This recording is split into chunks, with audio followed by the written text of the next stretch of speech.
Well, many thanks, Sally and Keith, for inviting me here today. I'm really delighted to give this keynote presentation. What I thought we could cover, and we've got sort of an hour and 15 minutes or so to talk. I won't be talking all that time, you'll be relieved to know. And I thought I'd cover the following broad topics. Essentially, fitting sleep into the broader picture of our 24-hour biology, and why we have a 24-hour biology. The importance of light and how we're increasingly detached from light and why light is so important for regulating the sleep-wake cycle. Then understanding these two phenomena sort of leads us into some of the consequences of sleep disruption, short-term, long-term. And then a couple of examples of the relationship between mental illness and sleep disruption. Then a little bit on teenagers, and then finish off by considering some things that we could do now that would mitigate some of the impacts of the 24/7 modern society on our biology. So let's kick off with this 24-hour biology and sleep. And I suppose sort of an opening comment would be that our 24-hour biological clocks, circadian clocks and sleep processes, have really captured the popular imagination over the past 10 years. In fact, you can barely open a sort of a Sunday supplement or a newspaper without some reference to sleep.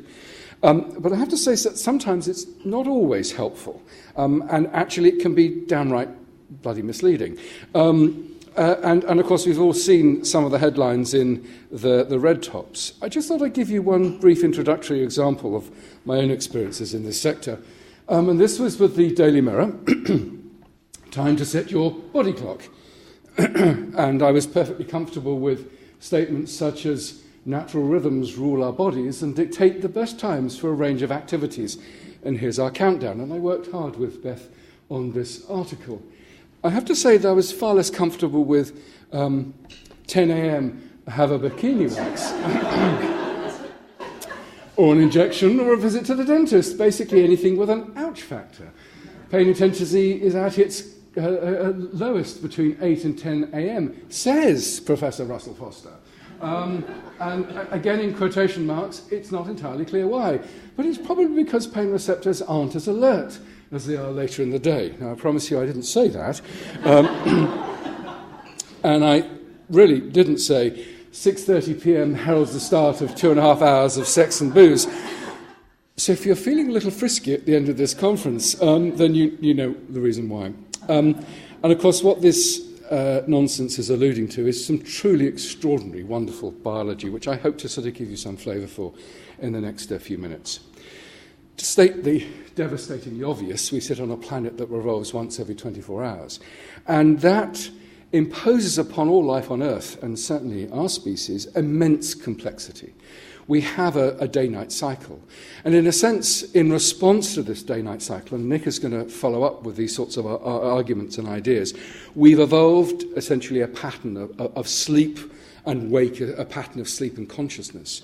And underpinning these vastly different behaviours, we have a fine-tuning of physiology to essentially drive these different behavioural and physiological states. So if we look at some of the differences in our biology across the 24-hour cycle, and they're illustrated in a series of panels here. So we're talking about sleep-wake, and it's underpinning by our 24-hour circadian biology. And each of these panels has a 24-hour baseline here, and a change on this parameter here, and the grey indicates broadly where sleep might occur. And if we just take something as sort of kind of obvious as core body temperature, we see that core body temperature is relatively high during the wake phase. In anticipation of sleep, it begins to decline. In fact, a loss of core body temperature might be quite important in sleep initiation.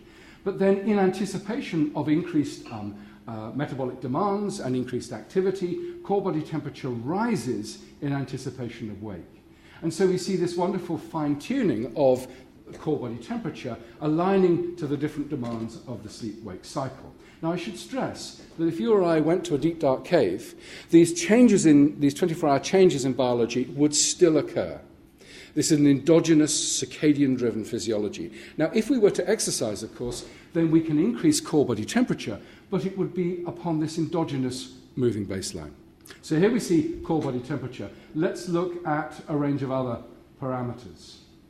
We'll talk about blood pressure and alertness in a little bit of detail.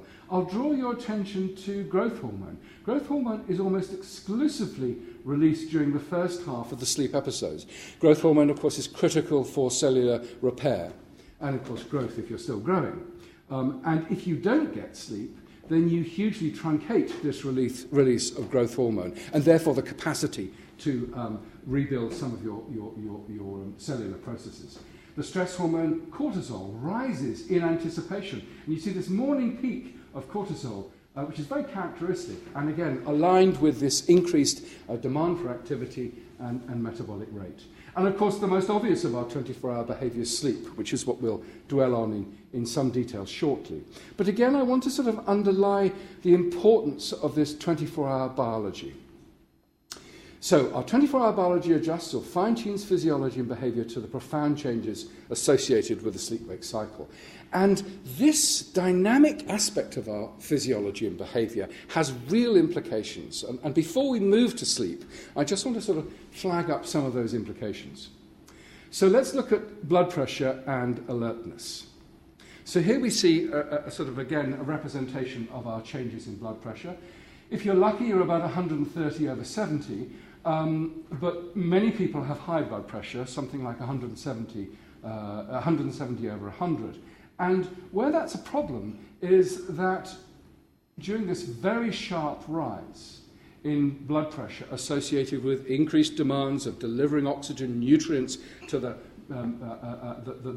active individual, this high switch is perfectly correlated with the frequency of stroke. So we have time of day along this axis and the chance of having a stroke along this axis. And in a sense, and this is some work by my colleague Peter Rothwell at Oxford, there's about a 50% greater chance of having a stroke between 6 a.m. and 12 noon compared to any other time of the day. And that's partly driven by this sharp endogenous rise in core body temperature. So hold on to your seats for the next 2.5 hours. Let's hope we can get it through. But it raises some very important issues. First of all, when do you take your stroke medication? Well, most of us would take our stroke medication sort of in this window here, essentially when the highest chance of having a stroke is. Ideally, we should be taking our stroke medication there. But we don't really have in place systems through the health services of delivering drugs at the appropriate time. Really, we want to have the drug here to be released in anticipation of this. And furthermore, this information could inform our healthcare services, knowing that there's going to be that peak in stroke at that time of the day. How do we prepare our ambulance crews and indeed our hospitals to deal with it? That's one real-world example. The second is alertness. Again, time of day along this axis, and a drop in our ability to process information, our cognitive performance on this axis. Throughout the day, it's broadly flat. There's sometimes a mid-afternoon dip, and we can talk about that later. But certainly, and there's a lot of individual variation here, but on average, after around about 9, 10 o'clock, there's a very marked drop in our ability to process information. Then again, in anticipation of waking up and moving around within our environment, there's a circadian-driven rise in our cognition. But at around about 4 to 6 o'clock in the morning, there's a relative drop of around about minus 20 in our ability to process information.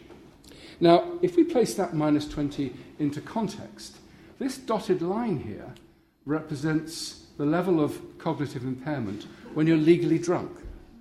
And so the key point is that if you're driving a car at this time of the day, your ability to process information is worse than if you got into the car with enough alcohol to essentially make you legally drunk. And so, no great surprise then that accounting for traffic volume, this early window here is the worst and the most dangerous time of the day to drive. So these are physiological behavioural changes associated with the sleep-wake cycle. Our biology responds to medications differently across the 24-hour day. And this is something that's, again, I think really important and we touched on earlier. And this is a whole new area called chrono-therapeutics. The first, and I deliberately have chosen an old example because it goes back to this issue of giving drugs at the right time.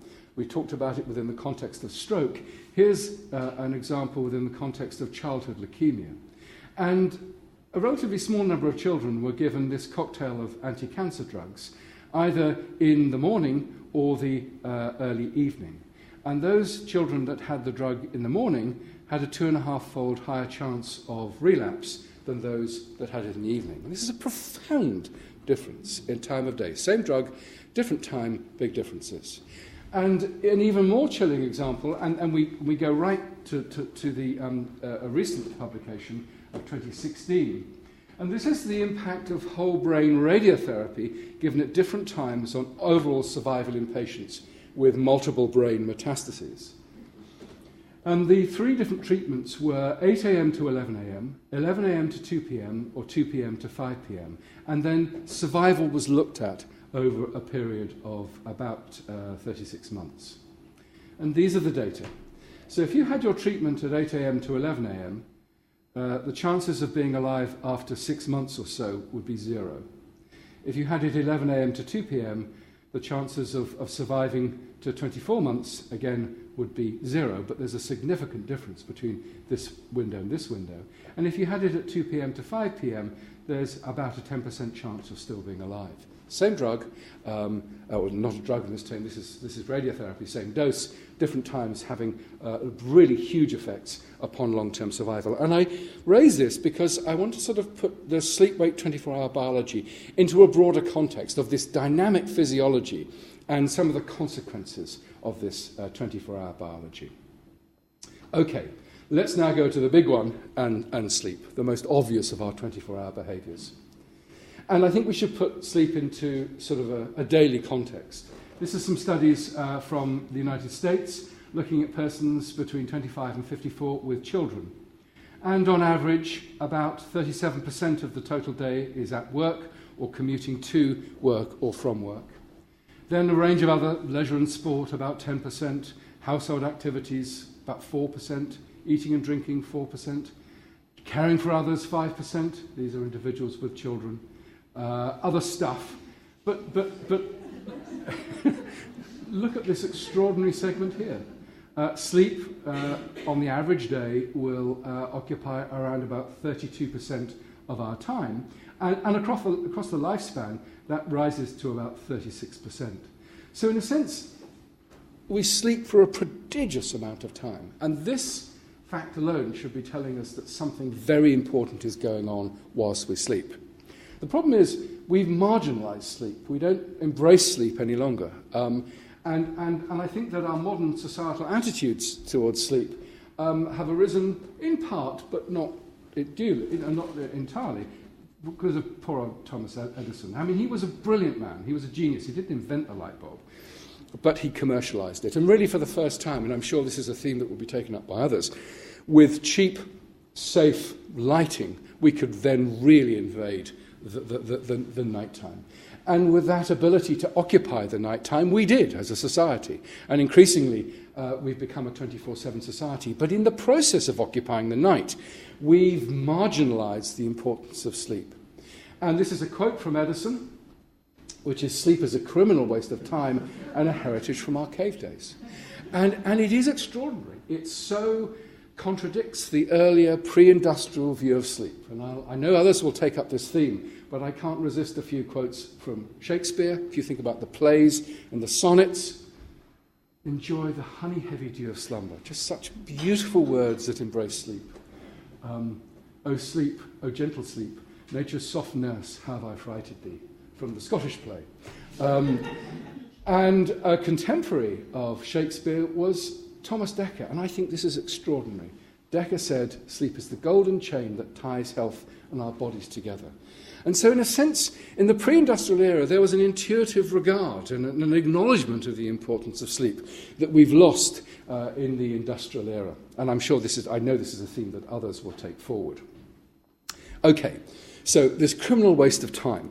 Let's address what critical processes occur in the sleeping brain. It's been for so long regarded as this downtime where nothing important occurs. And what we've discovered over the past 20 years or so is that so many essential things are going on within the brain whilst we sleep that define our ability to function during the wake state.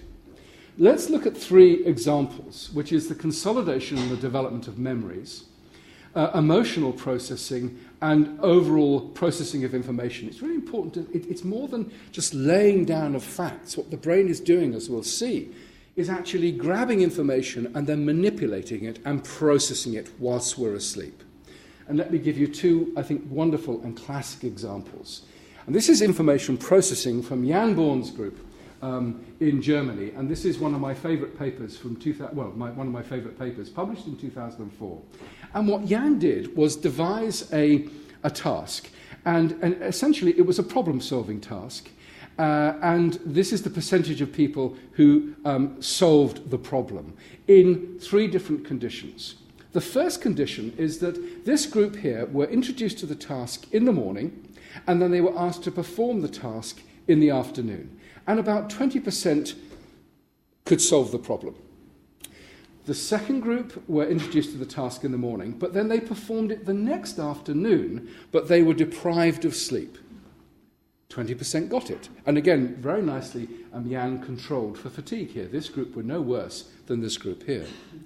Of course, the fascinating group is introduced to the task in the morning, they perform the next afternoon, but with a night of sleep, and 60% were able to solve the problem. And I think this is a highly significant result and illustrates the fact that sleep promotes the ability to come up with novel solutions to complex problems.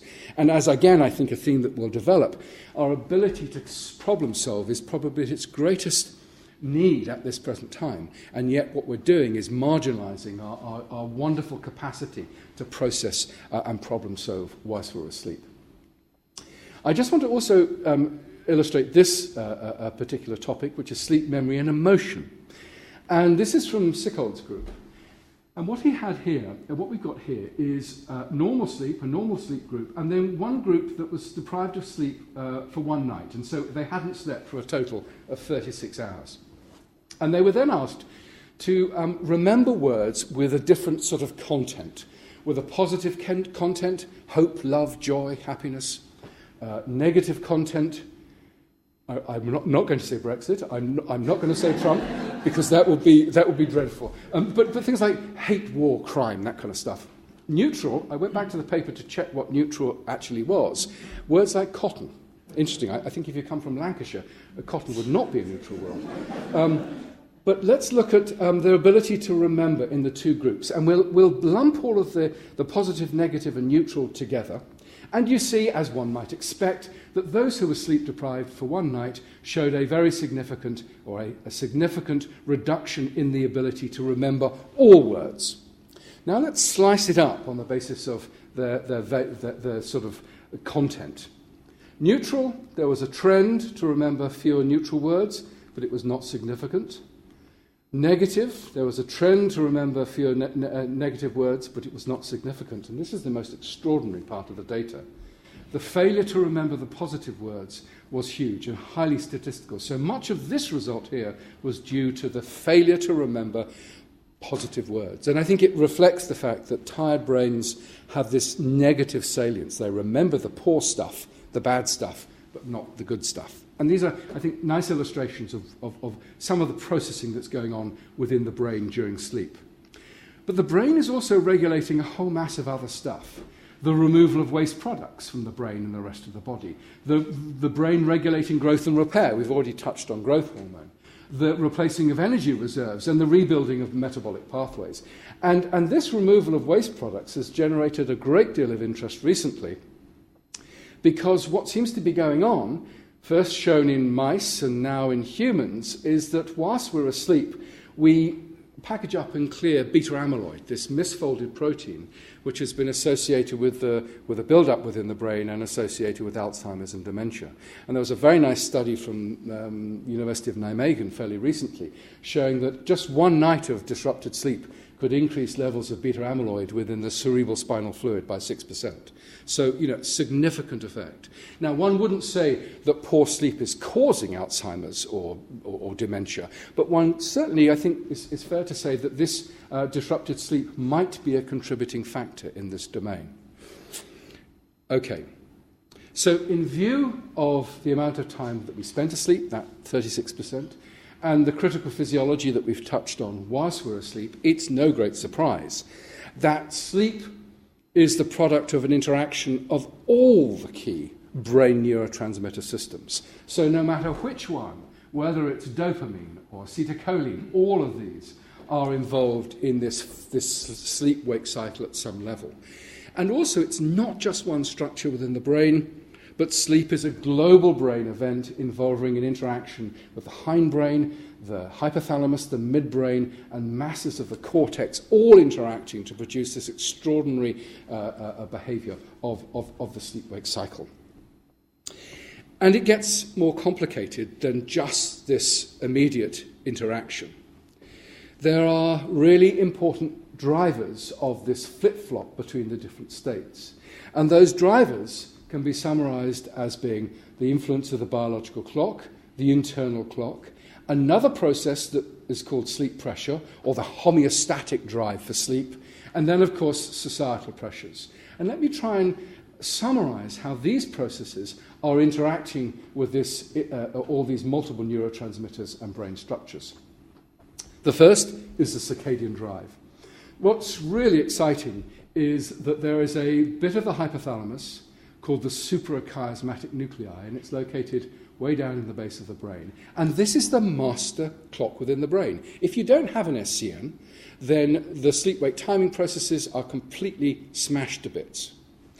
We also know that the clock in these two structures here, these nuclei here, comprises lots and lots of individual cells. And what's turned out to be truly remarkable is you can take an individual SCN cell out, put it in a dish, and you'll see 24-hour oscillations in gene expression and biology, showing that the clock itself is not the product of cell-cell interaction, but a subcellular molecular process. And of course, it's that process that was awarded the Nobel Prize last year, who worked out this process in the fruit fly Drosophila, which is remarkably similar to what's going on within the clocks of us.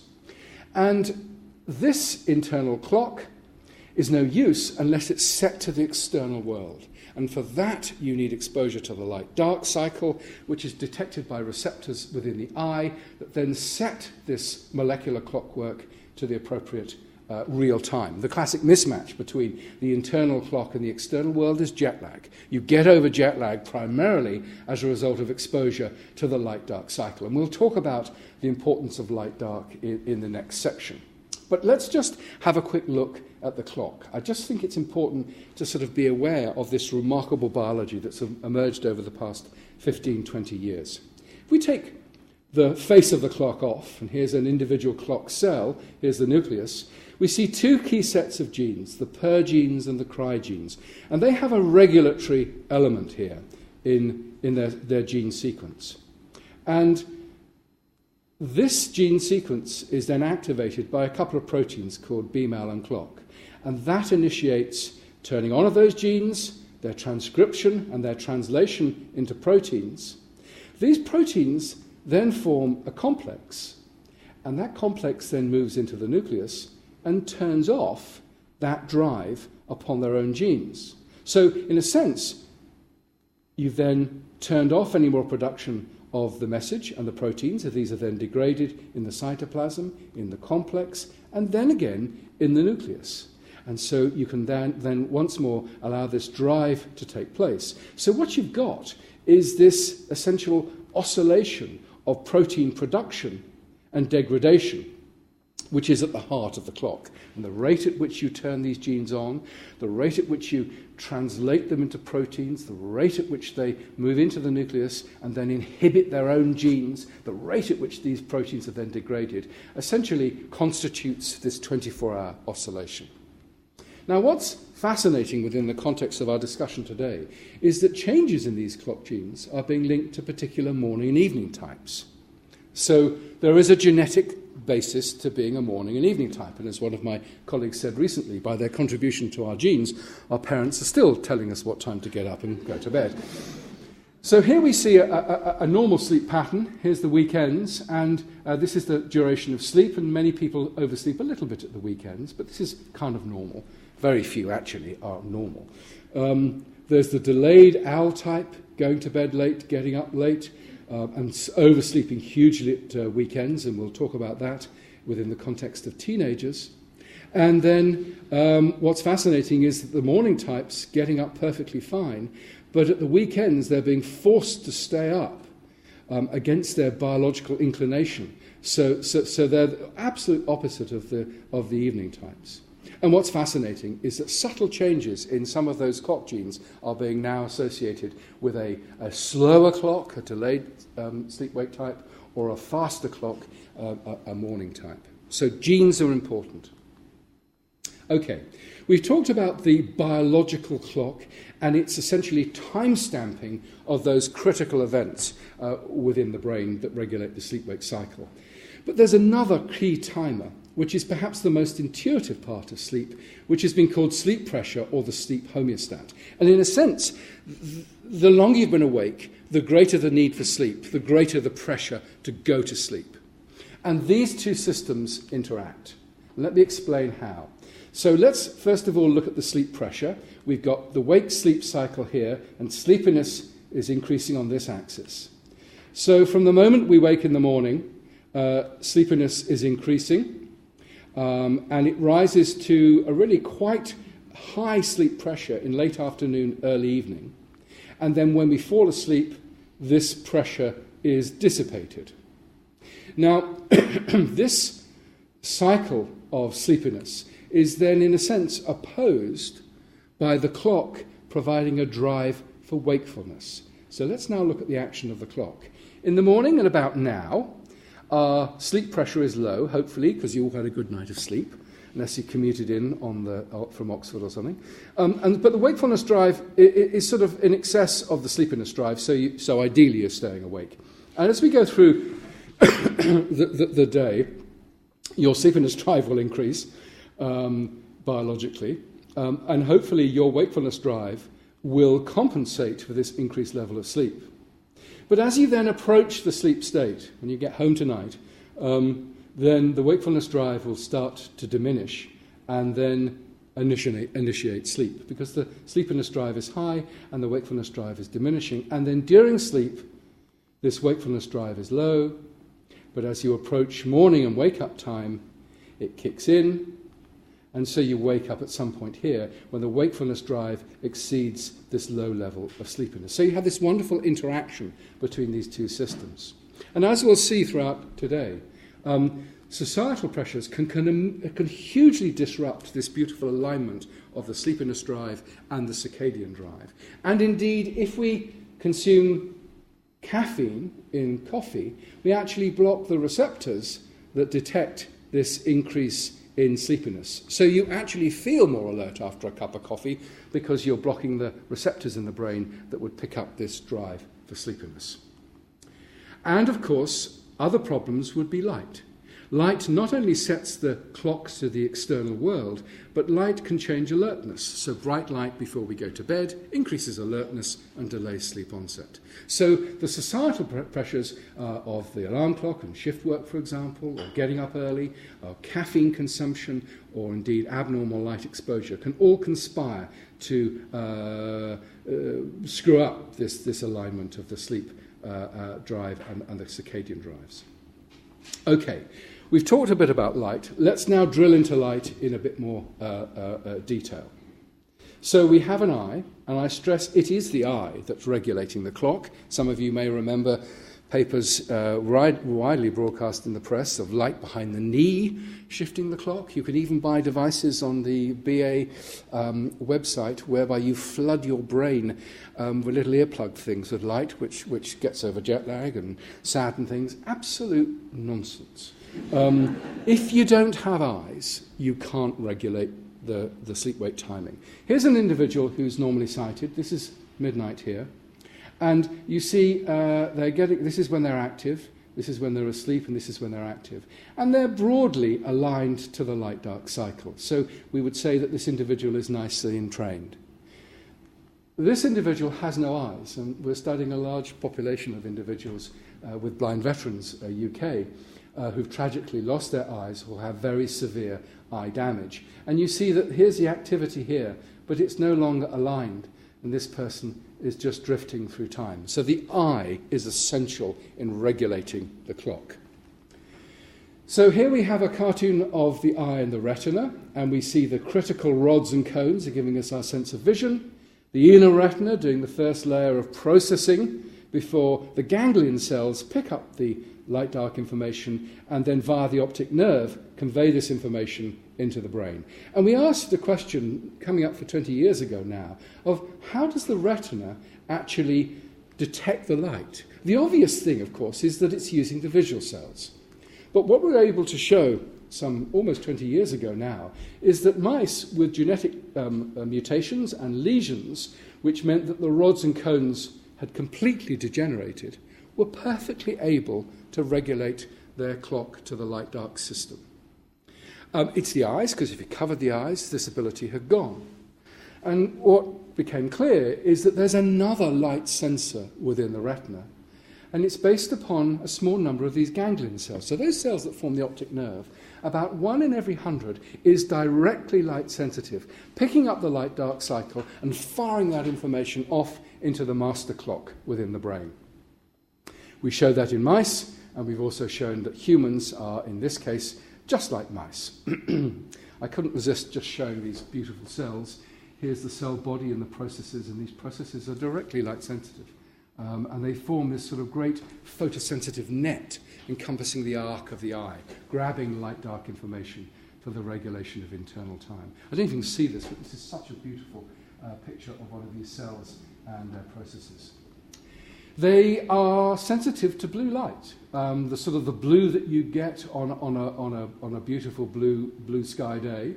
And it uses, and these cells use a special light-sensitive molecule called melanopsin, or OPN4.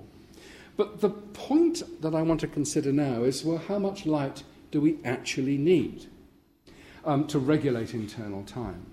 And of course, we live in an extremely diverse light environment, going from almost no light at all to 100,000 lux. And to place that into a context, here's sort of moonlight, candlelight, sort of the thing, there's the level of light you'd see at a museum display, museum display case.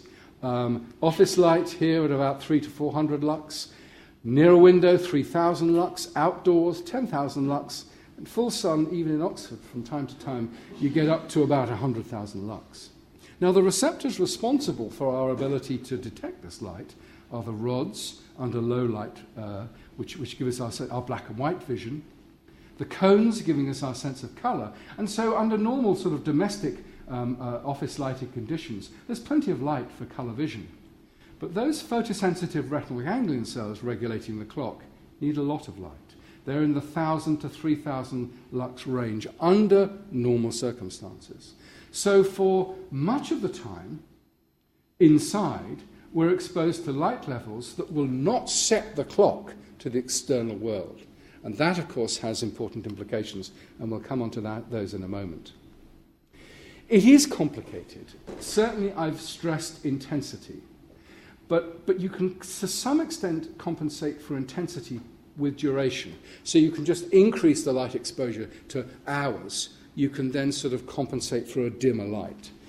The colour is also important. The time of day is critically important. The task, whether you're regulating the clock or regulating alertness, and the thresholds differ in different environments. The light history, whether you've been outside for long periods or inside for long periods. That'll change the sensitivity of the system. And indeed, how old you are. There's evidence that young people have a more sensitive clock. So all of these factors need to be taken into consideration. But the bottom line is not enough light can be a problem. And it's worth stressing, I think, that our light exposure has changed profoundly over the past 200 years. And I suspect this is a theme that others will pick up on. And we look from 1800 to 2000, and the percentage of the US population that has moved from rural to urban. So there's been a huge move indoors over the past 200 years. And there's been a progressive loss or attenuation of light as an entraining agent on the clock and the sleep-wake cycle. Again, putting this into context, we live in modern caves. At the window, we might be able to get 3,000 lux if we're lucky, but even within a few meters in, that can drop to 50 lux. In the office, as I said, 300 to 600 lux. It's usually on the 300 lux range. And indeed, even on our commute to work, we get up in the dark in this time of year, we go to work on the tube with low levels of light, and we're deprived of natural light. And our treatment of, and the way we've sort of experienced light has changed profoundly. The agricultural stuff, of course. But one example I just want to show you is our treatment of the elderly has changed hugely. I mean, the elderly were part of the family unit. They weren't sort of shoved off into various institutions. They were set outside and they, exposed to lots of natural light. But now, for many, light in the nursing home is a severely debilitating experience. And let me show you what I mean. This is some work done by Aus van Summeren and his group in the Netherlands. This is 2:20 in the afternoon in the nursing home, and we see that the levels of light were 20 lux. Remember, we're talking about thousands of lux needed for proper entrainment. And what Aus did was increase the amount of light in the day areas to 2,000 lux with these banks of lights. And what he was able to do in many cases is convert these very ragged rest activity profiles into a rather more stable rest activity profile. And what was absolutely critical is in those individuals who could stabilize sleep-wake, we saw an increase in their cognitive abilities. There was, in fact, a 10% increase in their cognitive abilities. It slowed the cognitive decline. It reduced levels of depression, and it improved overall ability to function, simply by increasing the light to stabilize the light-dark the rest activity, the sleep-wake cycle. Okay, here we've talked about the biology. Now let's look at some of the consequences of sleep disruption. And what I've sort of tried to emphasize is that there are really complex mechanisms. And this complexity essentially makes the sleep-wake cycle extremely vulnerable to disruption. There are three domains that I want to talk about in terms of sleep disruption. There's the short-term, loss of attention, high levels of microsleeps, the failure to process information, very importantly, a negative impulsivity, a loss of empathy, the failure to pick up those social signals in others, a negative focus that we've talked about, memory impairment, increased mistakes, and reduced cognition and creativity. And we've touched on some of those processes.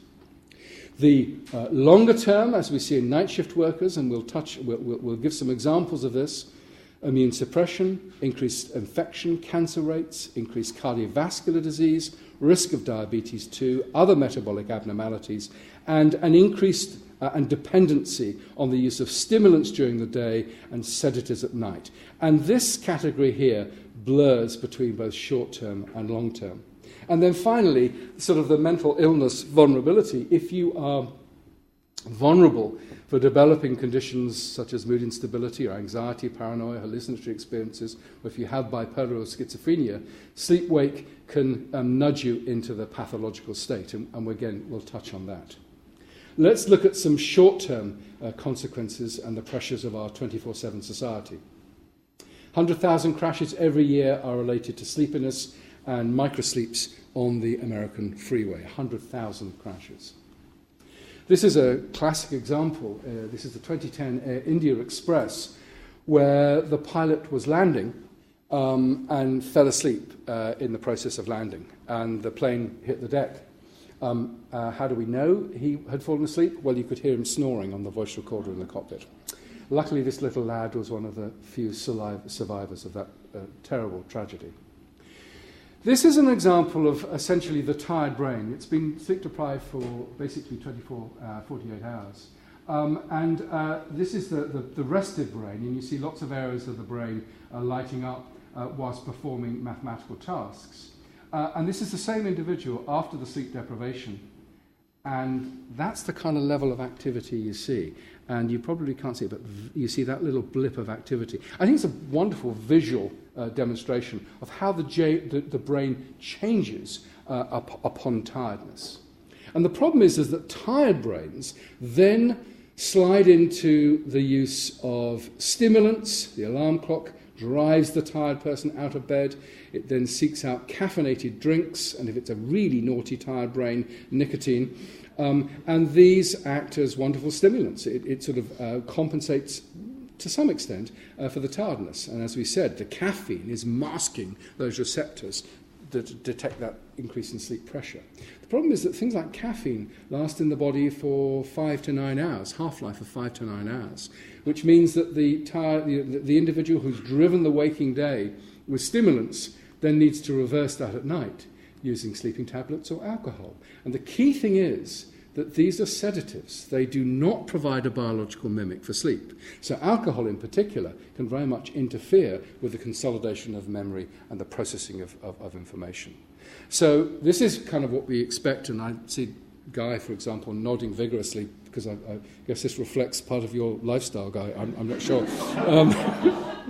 But it's not just Guy and adults like Guy. It's our teenagers. I mean, our teenagers are increasingly dependent upon stimulants such as Pro Plus or Red Bull. I've been in schools where they're actually selling Red Bull in vending machines.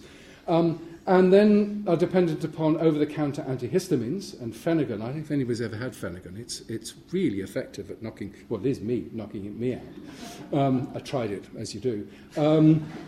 And also alcohol, stealing parental alcohol. So this cycle that we're seeing is not just the adult population, but also increasingly in teenagers. Some of the long-term problems we see as in shift work, and this is an important statement, that even after 20 years on the night shift, the body clock and sleep-wake patterns do not fully shift to the demands of working at night. Why not? Well, it's our old friend light. Light is the main reason. We've talked about this pathway, and we've talked about how important light intensity is. In the office, we've got this sort of, 400 lux or so here. But outside, it's much, much brighter. And essentially, the clock via the eye will always defer to the bright light signal as being daytime. And so, in a sense, what's happening is our night shift worker is under dim light in the workplace, experiencing bright night on the journey home, and the clock is always defaulting to the bright light state. If you take shift workers and you increase the amount of light in the factory and hide them from daytime light, you will actually then shift the clock. But in most cases, that's practically not a viable option. Now, understanding the biology of night shift disruption is quite important here. And let me just remind you of that interaction of the circadian and homeostatic or sleep pressure drives. This is the clock's cycle of the drive for wakefulness, and this is a normal day shift person, and we see that's beautifully aligned with the sleep pressure, rising and then falling asleep, and then waking up here. But that's not what happens in a night shift worker, because their clock, which is exactly the same phase as the day shift worker, but their sleep pressure is completely different. So they finish the night shift, they get home, their sleep pressure is immensely high, and they then try and get some sleep. And they can get some sleep because the sleep pressure is high, but of course, as the wake drive increases, it then coincides with this, and it means they wake up after a very short period of sleep. So that then the sleep pressure is hugely high throughout the night shift. The wakefulness drive is low. So you have this noxious combination of high sleep pressure and low circadian drive for wake in night shift workers. And within the context of this symposium, this is an incredible recipe for the problems associated with stress. So let me just sort of illustrate stress and sleep in this graph here. So as we increase stress on this axis and we look at sleep on this axis, we increase stress and we reduce sleep and sleep quality. And it's this sort of terrible vicious cycle of lack of sleep, tiredness and fatigue, difficulty coping with daily life, frustration, lower self-esteem, increased worry and stress, reduced levels of sleep. And so this cycle is, of course, endemic in night shift workers, but many individuals with shortened and disrupted sleep in our 24/7 society. And the key thing, it's not just behavioural effects. This sleep disruption can have long-term impacts upon the stress hormones, cortisol and adrenaline. And when you're pumping out high levels of cortisol and adrenaline, you're increasing the risk of diabetes 2, metabolic problems, obesity, heart disease, stroke, stomach ulcers, digestive problems, reduced immunity, infection, cancer, anxiety, mood instability, and impaired memory. So stress is related to a bunch of really critical somatic conditions. And the diabetic, metabolic, and obesity problems are exacerbated by yet more pathways that are interacting with the sleep systems. So, under normal circumstances, the stomach will release ghrelin, the hunger hormone, goes to the brain and increases appetite and weight gain. And that's opposed broadly by the hormone leptin, which reaches the brain, the satiation hormone, and reduces calorific intake. And normally there's sort of kind of a balance between leptin and ghrelin. And so you hover around a fairly stable appetite and weight loss and gain. And before anybody asks, no, this is not me. But the problem about sleep disruption is that it hugely distorts the release of ghrelin and leptin. So after relatively short amounts of sleep disruption, ghrelin rises hugely and leptin is suppressed, and so there's that huge appetite increase and the propensity for weight gain. Okay, so that's some of the broad consequences of sleep disruption. I now want to touch briefly on mental illness, and then teenagers, and then what we can do about all of this. Guy, I'm sure, will talk a bit about mental illness later on, but it's just worth sort of saying that in this publication here, the majority of psychiatric inpatients experience clinically significant insomnia. It's 80% or greater, and in our experience, it will be certainly greater than 80%. We've known about sleep disruption in mental illness for a very long time. Kraepelin, the father of psychiatry, was talking about it in his textbooks, but it was largely forgotten. And when you get to the 1970s, sleep disruption in schizophrenia, for example, was viewed merely as the byproduct of the antipsychotics. Now, the antipsychotics are probably having a role, but, they're not the primary cause of the sleep disruption. In fact, as I say, people have been talking about it for 100 years prior to the introduction of the antipsychotics. And if it wasn't the antipsychotics, abnormal sleep in schizophrenia was dismissed on the basis of a lack of work. And this is a quote from somebody who will remain nameless. My patients can't hold down a job, so no wonder they get up late, miss my clinic, and don't have friends. And I thought that was kind of nonsense. And so we decided to look at how bad sleep and circadian rhythm disruption is in schizophrenia. And this is the pattern, the picture we've already seen. Here's an unemployed person. This is when they're active. This is when they were asleep. But I just want to show you the range of sleep-wake disruption that we found in schizophrenia. It was unbelievable. Here's midnight, lots of activity after midnight. This is one of the best individuals we saw. This person was just drifting through time. This person was sort of active and then fell apart. And this individual here showed absolutely no 24-hour patterns at all. These rhythms were absolutely smashed. And so these observations led us to ask, well, what the hell's going on? And we've sort of developed a conceptual model or a framework to think about this. And that sleep disruption and mental illness share common and overlapping brain circuits. And the point here is that the sleep systems draw from all of those key neurotransmitter systems that we talked about. So, if you have a change in a neurotransmitter system that predisposes you to mental illness, you're almost certainly going to have some influence on the sleep-wake disruption. So there's a common sort of circuitry here. And that could account for a significant portion, perhaps, of mental illness. However, disruption as a result of societal disruption could be that the sleep disruption, via its major impact on a distorting physiology, could exacerbate some of the mental health status. And, of course, the mental health status could then feed back and impact upon the sleep disruption. But the great thing about this very simple conceptual model is that it's all testable. It makes a series of predictions. And so at the genetic level, this overlap level here, we would predict that genes linked to mental illness will also affect the sleeping clocks. And so what we've done is taken a gene that's been associated with schizophrenia, and you take that gene in a mouse, then look at the pattern of sleep-wake in a mouse, and seen that many of these schizophrenia genes, for example, will disrupt the sleep-wake pattern of a mouse. There really is a mechanistic overlap. We also predict, therefore, that genes linked to the sleep and the clock will also affect mental illness. And an increasing number of those clock genes that we talked about right at the beginning are now being linked to mental health states. So there's good evidence for that mechanistic overlap. And if it isn't that the mental illness is causing the sleep disruption, then maybe we'll see abnormal sleep prior to the onset of a diagnosis of mental illness. So sleep disruption may precede a clinical diagnosis of mental illness. And work that Guy and I have done, and particularly Guy, has shown that actually prior to any clinical diagnosis of bipolar, in high-risk individuals, you're seeing an element of sleep disruption. But what about this loop here? Can sleep disruption actually exacerbate the severity of mental illness? So, reduction of sleep disruption might improve the level of mental illness. This is a paper that we published last year, led by Dan Freeman in the Department of Psychiatry. And the details are unimportant, but essentially what Dan did was to partially stabilize sleep-wake in students and then look at their levels of paranoia and hallucinatory experiences.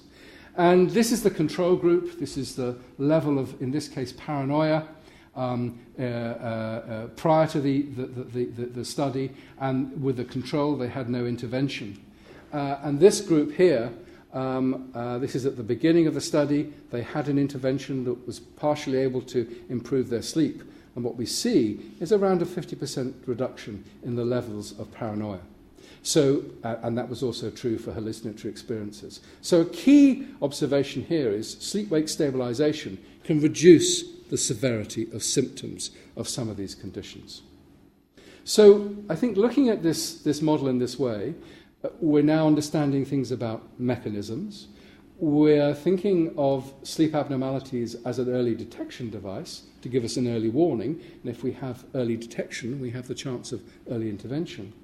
And of course, importantly, that the sleep disruption could itself be a therapeutic target to reduce the levels of mental illness. Teenagers, I realise I'm running a little bit late, so I will actually not go over teenagers, as interesting as that subject is. But needs to say that education is actually a very useful tool in reducing some of the sleep problems that teenagers experience. But I want to just finish with a few examples whereby we can mitigate some of the impact of our 24/7 society. This is a graph showing the increasing levels of sleep disruption based upon essentially the percentage of the population doing night shift work. It's around about 22% in the developed countries, and in the developing countries such as China, it's up to 30%.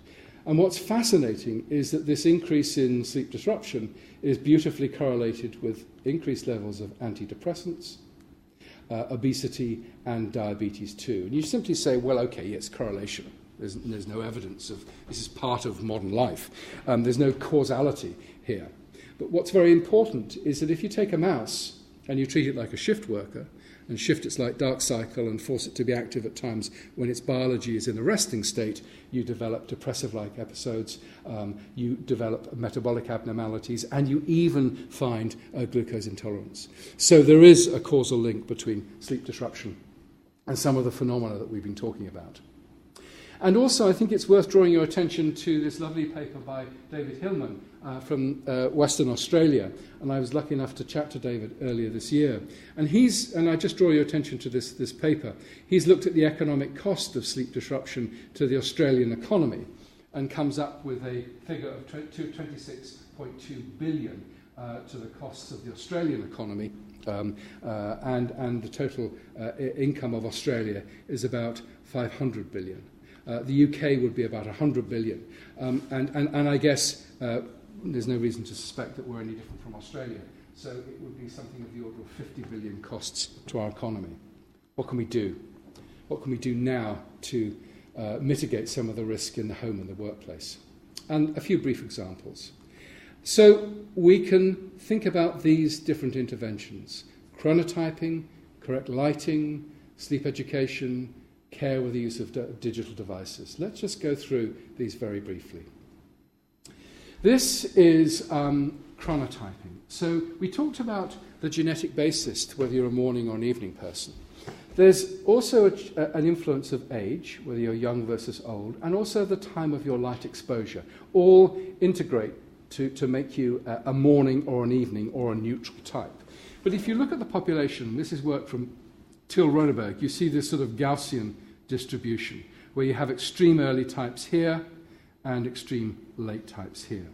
Now, very importantly, is that the greater the mismatch between the biological chronotype, whether you're a morning type or an evening type, and the imposed wake-sleep time due to the demands of work, is called social jet lag.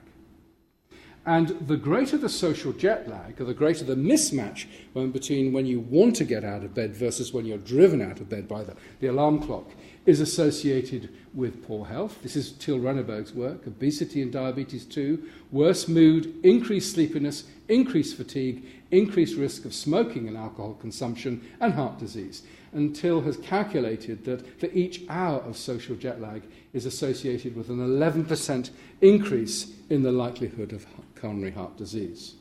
So the point is, why don't we define whether you're a morning type, a neutral type, or an evening type, and chronotype our workforce, and put the morning types on the morning shift, the day shift neutral types, and the night shifts doing the night shift.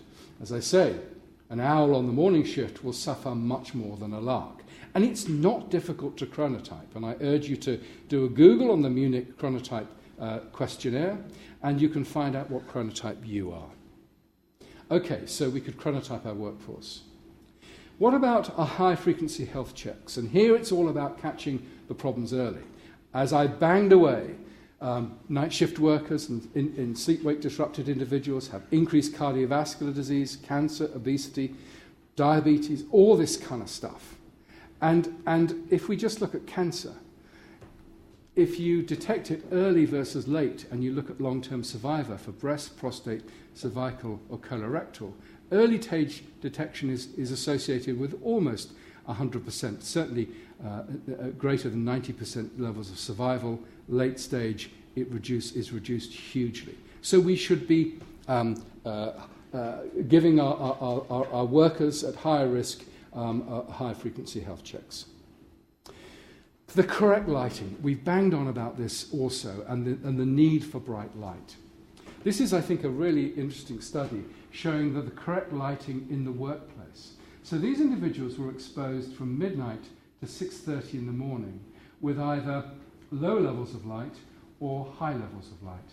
And this shows the subjective alertness, tired versus alert. And you see that the bright light massively increased levels of alertness compared to the dim light, which are providing bright light in certain industrial settings. Light and depression is worth talking about. The causal mechanisms are unclear, but it could well be associated with sleep-wake stabilization. And I want to show you these data because they really are extraordinary. So there's weeks along here, and essentially 4 interventions. A placebo here, sort of a Smartie, no drug at all. This is fluoxetine, which is Prozac, and you see that Prozac reduced the levels of depression after around about 8 weeks. This is light. This is 10,000 lux for 30 minutes in the morning, which was statistically able to improve levels of depression by 2 weeks and was hugely more beneficial than Prozac after 8 weeks.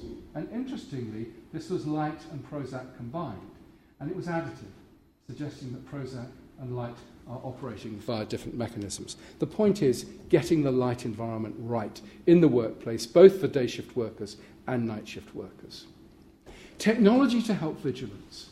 This is a study published, when was it? I think it was last year, 2017, looking at junior doctors and showing that 57% of junior doctors had either had a crash or a near miss on the journey home after the night shift work. And we lost a junior doctor from Oxford last year as a result of a crash after the night shift. Now, why on earth aren't we using these technologies to help vigilance? These drowsiness detection devices, they clip on the dashboard, they tell you if you're nodding off, and they alert you to the fact that you're falling asleep with an alarm.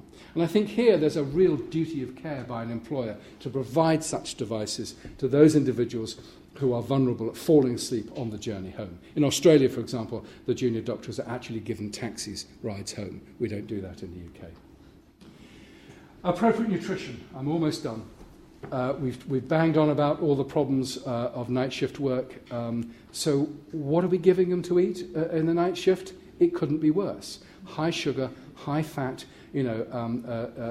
just disastrous. What we should be giving them is high protein, small food, which is easy to digest. This could be changed now to limit and mitigate some of these problems, but we're doing nothing in that space. Sleep education. I've missed the stuff on teenagers, but I think that targeted sleep education could play a really important role in helping individuals get better sleep and for partners to understand the negative changes in behaviour. And we've shown that a sleep intervention can improve the sleep of teenagers who are, of course, notoriously difficult to change their behaviour, but it did work. And it's worth bearing in mind that for shift work couples with children under 19 years of age, the risk of divorce is increased 6 times when compared to the day shift comparators. And so again, education for both the individuals and their partners, critically important. And then finally, what about the use of sleep monitoring devices? In theory, these should be really powerful. In the same way that if you want to lose weight, you change your behaviour, you get up in the morning, you weigh yourself on the scales, you see a weight loss, and that reinforces the behaviour. So what we should see for sleep monitoring devices is that you intervene with better ways of prioritising your sleep, you monitor that and you show improved sleep, which then reinforce your behaviour. The trouble is that most of the commercially available devices are really rubbish. They're not validated, and if they're validated, it's sort of an N of 16 students, and it really is really awful.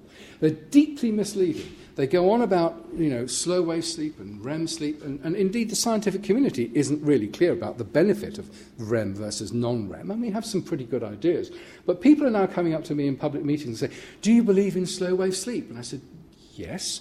And they said, well, I don't, because my app is telling me I don't get any.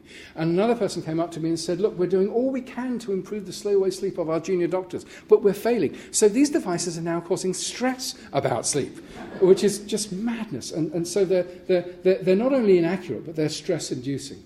They could potentially be very valuable, but this sector won't engage with the academic community to make sure that these devices are actually useful and worthwhile.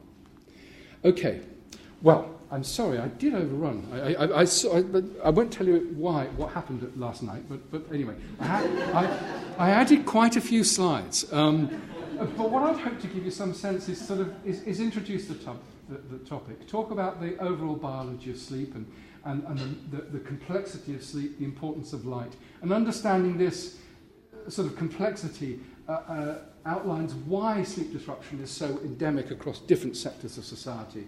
Why, if you are prone to mental illness, sleep disruption can exacerbate that condition, and that we can use sleep stabilization as a way of actually improving the severity of mental illness. I didn't talk about teenagers, but there is a special problem with teenagers. But the key thing is there's stuff that we can do now within the industrial sector that will mitigate, not remove, but mitigate some of the problems of our 24/7 society. Thank you very much for your attention.